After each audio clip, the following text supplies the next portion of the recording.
Special સુરતનો મગ એટલો પ્રખ્યાત છે કે ઓલ વર્લ્ડમાં કહે તો ફેમસ કહે તો ચાલે. એટલે સુરતનો મગ બને જ જાય છે ને જે આપણા સુરતના ગુજરાત એટલે ઇન્ડિયાના ગુજરાતી જે છે એ જે દેશમાં ગયેલા ને ત્યાં મગની બહુ ડિમાન્ડ છે. એટલે લોકો ગમે એવો ભાવ હોય પણ લોકો મંગાવે છે. પરંતુ મારો પગ જાય છે તે એક્સપોર્ટવાળાને આપું છું. એ એક્સપોર્ટવાળો 8 થી 10 દેશમાં પહોંચાડે છે.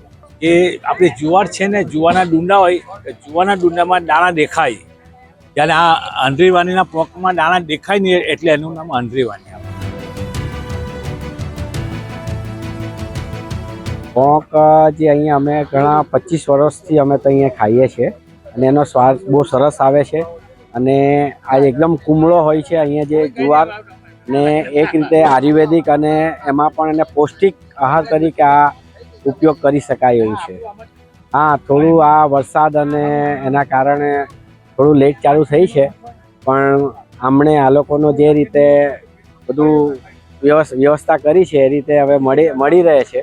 ને વર્ષોથી જે રીતે અહીંયા આ લોકો વેચે છે એ પ્રમાણે અહીંયા અમે લેવા માટે આવીએ છીએ.